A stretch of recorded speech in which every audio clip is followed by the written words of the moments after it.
Hello बच्चों, स्वागत है मेरे नए वीडियो में। और आज के इस वीडियो में हम लोग क्लास 12th केमिस्ट्री का लेसन नंबर 2 जिसका नाम है विद्युत रसायन के एक नए टॉपिक के बारे में पढ़ेंगे। और आज का जो हमारा टॉपिक है वो मुख्य रूप से इलेक्ट्रोड विभव का मापन, मानक इलेक्ट्रोड विभव, इन्हीं सारे टॉपिक्स पर डिस्कस करेंगे। ठीक है, तो चलिए स्टार्ट करते हैं। सबसे पहले हम लोग ये जानेंगे कि इलेक्ट्रोड क्या है। जब हम लोग सेल की बात करते हैं तो ये जो इलेक्ट्रोड होते हैं वो सेल में ही पाए जाते हैं। ठीक है, और सेल हमने आपको पहले ही बता रखा है कि सेल एक ऐसी युक्ति है जिसके द्वारा रासायनिक ऊर्जा को विद्युत ऊर्जा में, विद्युत ऊर्जा को रासायनिक ऊर्जा में परिवर्तित किया जाता है। ठीक है, तो ये जो इलेक्ट्रोड है ना, ये सेल में ही पाया जाता है। और ये इलेक्ट्रोड होते क्या है, देखिए, जब किसी धातु की छड़ हो या छड़ की जगह पे आप प्लेट भी कह सकते हैं, जब किसी धातु की छड़ को उसी धातु के लवण के जलीय विलयन में रखा जाता है तो धातु की छड़ पर आवेश उत्पन्न हो जाता है और समान मात्रा में विलयन में विपरीत आवेश उत्पन्न हो जाता है। इस प्रकार के छड़ को इलेक्ट्रोड कहते हैं। और मतलब ये मान लीजिए हमारे पास एक यहाँ बर्तन है, ठीक है,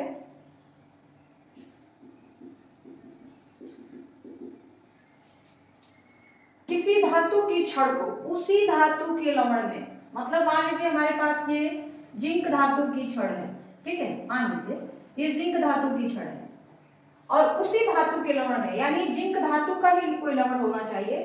तो कोई जिंक धातु का लवण हमने ले लिया है ZnSO4, zinc sulphate. Zinc sulphate को हमने वाटर में घोल करके, जल में घोल करके इसमें रख दिया है और फिर जिंक धातु का ही एक छड़, एक प्लेट रख दिया है। तो इसमें क्या होता है ना कि जिंक धातु की जो प्लेट है, जो छड़ है, उस पर एक आवेश उत्पन्न हो जाता है। ठीक है, और समान मात्रा में विलयन में विपरीत आवेश उत्पन्न हो जाता है। मतलब ये कि अगर जिंक धातु पर धन आवेश उत्पन्न होता है तो ये जो विलयन है ना, उतनी ही मात्रा में ऋण आवेश उत्पन्न होगा। और अगर इस छड़ पर ऋण आवेश उत्पन्न होता है तो उतनी ही मात्रा में इस विलयन में धन आवेश उत्पन्न होगा। ठीक है, मतलब ये कि इस धातु की छड़ पर कौन सा आवेश उत्पन्न हो रहा है ये आपको देखना पड़ेगा। और जो आवेश उसमें उत्पन्न होगा उतनी ही मात्रा में विपरीत प्रकार का जो आवेश होगा इस विलयन में आ जाएगा। इस प्रकार के छड़ को ही हम लोग क्या कहते हैं, इस प्रकार के प्लेट को ही हम लोग इलेक्ट्रोड कहते हैं। आगे बात समझ में। अब जो प्लेट है, जो छड़ है, उस पर जो आवेश उत्पन्न हो रहा है, उस आवेश के आधार पर जो इलेक्ट्रोड होते हैं उसको दो भागों में बांटा गया है। अगर इस छड़ पर धन आवेश उत्पन्न हो जाए तो इस छड़ को, यानी इस इलेक्ट्रोड को हम लोग एनोड कहेंगे। और अगर इस छड़ पर ऋण आवेश उत्पन्न हो जाए तो इस छड़ का नाम, इस इलेक्ट्रोड का नाम कैथोड पड़ जाएगा। आगे बात समझ लें। तो जो आपके धातु के छड़ होते हैं या जो धातु की प्लेट होती है उस पर आवेश उत्पन्न होता है, उसके आधार पर इलेक्ट्रोडों को दो भागों में बांटा गया है। जिस पर धन आवेश उत्पन्न होगा उसे एनोड, जिस पर ऋण आवेश उत्पन्न होगा उसे कैथोड कहा जाएगा। ठीक है, तो वही लिखा गया है। ये दो प्रकार के होते हैं, एनोड और कैथोड। एनोड जिस पर धन आवेश उत्पन्न होता है, जिस इलेक्ट्रोड पर धन आवेश उत्पन्न होगा उसको हम लोग एनोड कहेंगे, और जिस इलेक्ट्रोड पर ऋण आवेश उत्पन्न होगा उसे हम लोग कैथोड कहेंगे। इतनी बात समझ आ गई। उसके बाद है इलेक्ट्रोड विभव। ये इलेक्ट्रोड विभव क्या होता है? किसी इलेक्ट्रोड पर आक्षीकरण अथवा अपचयन प्रक्रिया के फलस्वरूप उत्पन्न विभव को एकल इलेक्ट्रोड विभव या अर्धशैल विभव या केवल इलेक्ट्रोड विभव कहा जाता है। आई बात समझ में? कहने का मतलब ये है कि जो आपका ये जलीय विलयन है किसी लवण का और इस पर अगर धन आवेश आ रहा है धातु की प्लेट पर, इसका मतलब है कि यहाँ पर इलेक्ट्रॉन का त्याग किया जा रहा है। इलेक्ट्रॉन का त्याग किया जाता है तो वहां पे आक्षीकरण होता है, और जहां पे इलेक्ट्रॉन को ग्रहण किया जाता है वहां पर अपचयन होता है। ये बात तो आपको समझ आ रही होगी कि जहाँ पर इलेक्ट्रॉन को त्याग किया जाता है वहाँ ऑक्सीकरण, और जहाँ पर इलेक्ट्रॉन को ग्रहण किया जाता है वहाँ अपचयन होता है। ठीक है, तो किसी इलेक्ट्रोड पर अब ये ऑक्सीकरण और अपचयन की प्रक्रिया जो है ना, ये इलेक्ट्रोड पर ही होता है। ऑक्सीकरण की प्रक्रिया प्रायः जो है एनोड पर होता है और अपचयन की प्रक्रिया जो है कैथोड पर होता है। तो ऑक्सीकरण अथवा अपचयन प्रक्रिया के फलस्वरूप उत्पन्न विभव को एक मतलब इलेक्ट्रोड जो है उस पर जो ऑक्सीकरण या अपचयन हो रहा है उसके कारण जो विभव उत्पन्न हो रहा है उसे ही हम लोग इलेक्ट्रोड विभव कहते हैं, या अर्धस्वैल विभव कहते हैं, या एकल इलेक्ट्रोड विभव कहते हैं। आगे बात समझ में। अब ये जो आपके इलेक्ट्रोड विभव होते हैं ये भी अगर कहा जाए तो दो तरह के होते हैं, एक ऑक्सीकरण विभव और एक अपचयन विभव। ठीक है, उसके बाद है कि जो इलेक्ट्रोड विभव है उसको कौन कौन से कारक प्रभावित करते हैं, मतलब ऑक्सीकरण या अपचयन के फलस्वरूप जो विभव उत्पन्न हुआ उसे हम लोग इलेक्ट्रोड विभव कहेंगे। इसी को हम लोग इलेक्ट्रोमोटिव फोर्स ईएमएफ भी बोला जाता है, विद्युत वाहक बल भी बोला जाता है। ठीक है, इलेक्ट्रोड विभव को प्रभावित करने वाले कौन कौन से कारक हैं, तो इलेक्ट्रोड विभव को कौन कौन से कारक प्रभावित करते हैं। पहला है विलयन की सांद्रता, दूसरा है धातु की प्रकृति, तीसरा है विद्युत अपघट्य की प्रकृति, और चौथा है दाब तथा ताप की परिस्थिति। मतलब विलयन की सांद्रता जितनी ज्यादा रहेगी जो ऑक्सीकरण और अपचयन की प्रक्रिया होगी वो उतनी तेजी से होगी। धातु की प्रकृति, धातु कैसा है, धातु जो है अगर ज्यादा तेजी के साथ इलेक्ट्रॉन को ग्रहण और त्याग कर सकता है तो ऑक्सीकरण और अपचयन की प्रक्रिया जो भी काफी तेजी के साथ होगी। ठीक है, विद्युत अपघट्य की प्रकृति, विद्युत अपघट्य की प्रकृति कैसी होती है वो भी निर्भर करता है, उस पर भी निर्भर करता है। दाब तथा ताप की परिस्थिति, जो इलेक्ट्रोड विभव है वो इस पर भी निर्भर करता है कि जो आपका ताप और दाब है वो कितना है। ताप अगर बढ़ता है तो ये जो इलेक्ट्रोड विभव है इसका भी मान बढ़ता ही जाता है। ठीक है, तो ये थे इलेक्ट्रोड विभव और इलेक्ट्रोड विभव को प्रभावित करने वाले कारक। ये हमने 3 टॉपिक पढ़ा अभी, ये तीनों टॉपिक आपको क्लियर है, कोई दिक्कत नहीं है। देखो बेटा, जब भी हम पढ़ाने जाते हैं आपको हर बार एक ही बात रिपीट करते हैं कि भाई कॉपी किताब आप लोग लेके बैठा करिए, किताब तो नहीं कॉपी और पेन, जो भी बातें यहाँ बताई जाती हैं उसको जरूर नोट करते चलिए ताकि आपको दोबारा से नोट तैयार करने की जरूरत नहीं पड़ेगी। आप साथ साथ लिखते चलेंगे तो आपका नोट्स भी तैयार होता जाएगा और आपको दोबारा लिखने की जरूरत भी नहीं पड़ेगी। दूसरी बात ये कि कोई भी टीचर हो, चाहे हम हो या कोई और हो, कोई भी टीचर जितनी बार कह देते हैं उतनी बार बोर्ड पे नहीं लिख पाते हैं। तो ये आपकी जिम्मेदारी है कि आप जो भी बातें टीचर बोले उसको कॉपी में नोट करते चलें, क्योंकि कई बार ऐसा होता है बेटा कि जो चीजें टीचर बताए हैं अगर आप सुने रहेंगे याद रहता है तो आप एग्जाम में उसको कर लेते हो, थोड़ी सी भी लिंक अगर मिल जाती है ना कि हाँ टीचर ने ऐसा बताया था, और जब आप उस चीज को नहीं सुने रहते हैं तो उसके बारे में नहीं लिख पाए, क्योंकि मैंने पहले कहा कि कोई भी टीचर हर बात नहीं लिख पाता है। तो इसके लिए जरूरी है कि जो भी चीजें टीचर बताए, चाहे आप ऑनलाइन क्लास करते हो ऑफलाइन क्लास करते हो, टीचर की बातों को ध्यान से सुने बेटा, क्योंकि कोई भी टीचर होता है ना बेटा तो वो ये नहीं चाहता है कि जिस बच्चे को हम पढ़ा रहे चाहे मुझे कुछ भी आता हो या ना आता हो, लेकिन हम हमेशा यही सोचते हैं कि भाई हम जो पढ़ा रहे बच्चों को अच्छे तरीके से समझ आए। अगर बच्चे को अच्छे से समझ आ गया तो भाई ये खुशी होती है टीचर के अंदर कि हमने जो बताया उस बच्चे को क्लियर हो गया, हर जितने भी टॉपिक्स थे जितने भी कॉन्सेप्ट थे। अगर नहीं क्लियर होता है ना तो मन में पछतावा सा रहता है कि हमने बच्चों को बताया बच्चे समझ नहीं पाए। तो इसलिए जो भी चीजें आपको नहीं समझ आती हैं उसे कमेंट में जरूर पूछें, और मैं पूरी कोशिश करूंगी कि कमेंट में ही आपको उसका मतलब जब आप कमेंट करेंगे तो उसका सॉल्यूशन मैं वीडियो के थ्रू दे दूंगी। ठीक है, इसलिए कमेंट करना ना भूलें। दूसरी चीज ये है कि वीडियो के अंदर कोई भी कमी आपको लगती है कि नहीं वीडियो ऐसा नहीं ऐसा होना चाहिए तो आप उसे भी कमेंट में बताएं। ठीक है, क्योंकि भाई हम तो यहाँ पहली बार वीडियो बनाने आ रहे हैं, वीडियो बना रहे हैं, आप लोग बहुत सारे इसके पहले बहुत सारे टीचर्स पढ़ाते हैं, अभी भी पढ़ा रहे हैं, तो मुझे आप सजेस्ट करेंगे तो मुझे भी अच्छा लगेगा भाई बच्चे हमको सजेस्ट कर रहे हैं ऐसा करिए ऐसा करिए। ठीक है, चलिए ये तो क्या बात की बातें थी, ये हम लोग टॉपिक पे आते हैं अपने। हमारा टॉपिक था इलेक्ट्रोड क्या है, इलेक्ट्रोड विभव क्या है और इलेक्ट्रोड विभव को कौन कौन से कारक प्रभावित करते हैं। तो ये 3 टॉपिक्स आपको क्लियर हो गए हैं अगर तो हम लोग आगे बढ़े, कोई कंफ्यूजन है, कोई कंफ्यूजन नहीं है, आगे बढ़ा जाए। चलिए अभी हमने पढ़ा कि इलेक्ट्रोड विभव क्या है।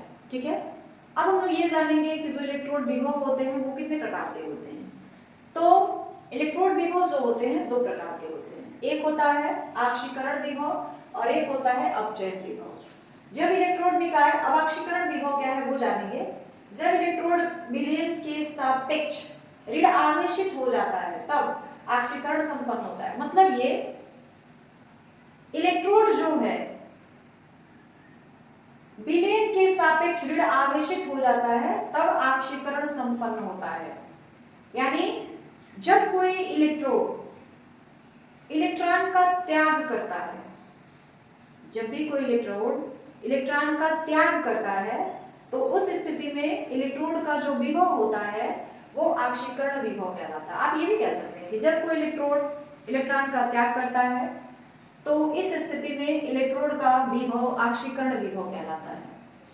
जैसे एम फॉर मेटल, कोई धातु जो है इलेक्ट्रॉन का त्याग कर रहा है तो उसमें धन आयन आ जा रहा है, तो वहां पर जो हो रहा है आक्षीकरण की क्रिया संपन्न हो रही है और वहां पर जो विभव होगा उसे ही हम लोग आक्षीकरण विभव कहेंगे। तब उस विलयन में कौन सा आवेश आ जाएगा, क्योंकि इलेक्ट्रोड पर तो धन आवेश आ गया है तो विलयन में ऋण आवेश आ जाएगा। आई बात समझ में, क्योंकि जब इलेक्ट्रोड पर धन आवेश आएगा तो उतनी ही मात्रा में विलयन में ऋण आवेश आ जाएगा। दूसरा क्या है अपचयन विभव। जब इलेक्ट्रोड विलयन के सापेक्ष धन आवेशित हो जाता है तब अपचयन संपन्न होता है। ऐसी स्थिति में इलेक्ट्रोड का विभव अपचयन विभव कहलाता है। या आप ये कह सकते हैं कि जब भी कोई इलेक्ट्रोड इलेक्ट्रॉन को ग्रहण करता है तब अपचयन की क्रिया संपन्न होती है और वहां पर जो विभव उत्पन्न होता है उसे हम लोग अपचयन विभव कहते हैं। उसे हम लोग इस तरह से प्रदर्शित करते हैं। ठीक है, तो ये तो थे इलेक्ट्रोड विभव क्या है, इलेक्ट्रोड विभव के प्रकार क्या हैं। उसके बाद हम लोग पढ़ेंगे कि मानक इलेक्ट्रोड विभव क्या है। तो जो इलेक्ट्रोड विभव होता है उसे ही हम लोग मानक इलेक्ट्रोड विभव कहते हैं, लेकिन कुछ शर्तें होती हैं। जो इलेक्ट्रोड विभव का मापन किया गया हो वो कुछ शर्तों का पालन करता हो, वही लिखा गया। किसी इलेक्ट्रोड विभव को मानक इलेक्ट्रोड विभव तब कहा जाता है जब वह निम्न शर्तों का पूर्ण रूप से पालन करे। तो किन किन शर्तों का पूर्ण रूप से पालन करना है, वो तीन शर्तें हैं। पहला ये इलेक्ट्रोड निकाय का ताप 298 केल्विन या 25 डिग्री सेल्सियस हो। जो इलेक्ट्रोड है उसका जो तापमान हो वो 25 डिग्री सेल्सियस हो और उस समय जो आपने इलेक्ट्रोड विभव का मापन किया है उसी को हम लोग मानक इलेक्ट्रोड विभव कहेंगे। दूसरा शर्त क्या है, इलेक्ट्रोड निकाय में उपस्थित विलयन का सांद्रण, जिस विलयन का आपने यूज किया है उस विलयन का जो सांद्रण हो वह 1 मोल प्रति लीटर हो। और तीसरा शर्त क्या है, यदि किसी गैस का प्रयोग किया गया हो तो उसका दाब 1 वायुमंडल हो। अगर आपने किसी गैस का प्रयोग किया है तो उसका जो दाब हो वह 1 वायुमंडलीय दाब हो। तो जब कोई भी इलेक्ट्रोड निकाय जो होगा इन तीनों शर्तों का पूर्ण रूप से पालन करेगा तो उस समय जो इलेक्ट्रोड विभव होगा उसे ही हम लोग क्या कहेंगे, मानक इलेक्ट्रोड विभव कहेंगे। आगे बात समझ में, मतलब ये कि जो इलेक्ट्रोड विभव है वही मानक इलेक्ट्रोड विभव है, लेकिन वो 3 शर्तों को पालन करना चाहिए। उस जब वो मापा गया हो ना तो उस समय ये 3 शर्तों को पालन किया हो तब जो है इलेक्ट्रोड विभव को हम लोग मानक इलेक्ट्रोड विभव कहेंगे। ठीक है, तो ये बातें आपको क्लियर हो गई कि आक्षीकरण विभव क्या है, अपचयन विभव क्या है और मानक इलेक्ट्रोड विभव क्या है। क्लियर हो गया, आगे बढ़ा जाए। अब हम लोग ये जानेंगे कि जो आक्षीकरण और अपचयन विभव है उनके बीच क्या संबंध है। तो इनके बीच यही संबंध है कि अपचयन विभव और आक्षीकरण विभव दोनों का मान बराबर होता है, लेकिन जो चिन्ह होता है वो विपरीत होता है। बस यही संबंध है। ठीक है, तो लिखा गया है मानक आक्षीकरण विभव इज इक्वल टू मानक अपचयन विभव या मानक अपचयन विभव is equal to minus of मानक आक्षीकरण विभव। कहने का मतलब ये है कि अपचयन विभव और आक्षीकरण विभव का मान बराबर होता है परंतु चिन्ह जो होते हैं वो विपरीत होते हैं। ठीक है, उसके बाद है कि ऋणाक्ष युग्म क्या होते हैं। किसी पदार्थ के अपचयन की अर्धविक्रिया में इसके आक्षीकृत और अपचयित दोनों रूप सम्मिलित होते हैं। पदार्थ की ये दोनों अर्धविक्रिया को ऋणाक्ष युग्म कहते हैं। मतलब ये ऋणाक्ष युग्म एक ऐसा युग्म है जिसमें हम लोग सेल की जो अर्धविक्रिया होती है उसमें आक्षीकृत और अपचयित दोनों रूपों को सम्मिलित किया जाता है। ठीक है, पदार्थ के ये दोनों अर्धविक्रिया का ऋणाक्ष युग्म बनाते हैं। जैसे अर्धविक्रिया ये लिखा गया है, ये अर्धविक्रिया का मतलब या तो आप केवल आक्षीकरण को दिखाइए या तो आप केवल अपचयन को दिखाइए। ऋणाक्ष विक्रिया आपने क्लास 10 में पढ़ा था। ऋणाक्ष विक्रिया एक ऐसी विक्रिया होती है जिसमें आक्सीकरण और अपचयन दोनों अभिक्रियाएं साथ साथ होती हैं, ठीक है, ये रिडक्शन अभिक्रिया कहलाती है, जिसमें आक्सीकरण और अपचयन दोनों अभिक्रियाएं साथ साथ होती हैं। तो अर्धसेल अभिक्रिया क्या है, जिसमें या तो केवल आक्सीकरण को दिखाया जाए या तो केवल अपचयन को दिखाया जाए, वो अर्ध अभिक्रिया हो जाती है, ठीक है। जैसे देखिएगा यहाँ पे अर्ध अभिक्रिया Cu2+ एक्वस है, ये 2 इलेक्ट्रॉन जो है ग्रहण कर रहा है, तो किसमें बदल जाता है, Cu में। अब Cu का रेडॉक्स युग्म क्या बनेगा, तो Cu2+ Cu, यानी Cu जो है वो 2 इलेक्ट्रॉन ग्रहण करके, Cu2+ जो है वो 2 इलेक्ट्रॉन ग्रहण करके Cu में बदल जाता है, यानी कॉपर आयन जब 2 इलेक्ट्रॉन ग्रहण करता है तब वो Cu में बदल जाता है। यह किसी अर्ध अभिक्रिया को संक्षेप में दिखाने का एक तरीका है, ठीक है। देखिए इस तरह लिखा है, मतलब Cu जो है उसमें 2+ चार्ज है, पहले से उसने 2 इलेक्ट्रॉन का त्याग किया हुआ है। अगर आप चाहते हैं कि Cu जो है वो Cu में बदल जाए, मतलब Cu2+ यानी कॉपर आयन कॉपर धातु में बदल जाए, तो इसका यहाँ का ये जो 2+ चार्ज है ना, इसको हटाना पड़ेगा, तभी तो वो कॉपर धातु में बदलेगा।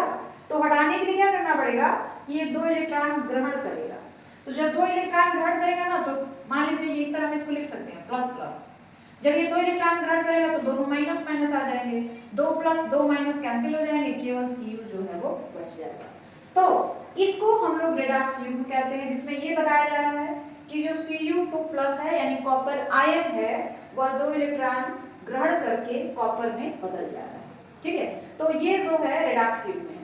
दोनों बातें क्लियर हो गई आपको कि आक्सीकरण और अपचयन विभव में क्या संबंध है और रेडॉक्स युग्म क्या है, क्लियर हो गया। आगे बढ़ा जाए, हम लोग ये जानेंगे कि जो सेल होते हैं वो क्या होते हैं। पहले भी हमने डिस्कस किया था, सेल एक ऐसी व्यवस्था है जिसके द्वारा रासायनिक ऊर्जा को विद्युत ऊर्जा में या विद्युत ऊर्जा को रासायनिक ऊर्जा में परिवर्तित किया जाता है, ठीक है।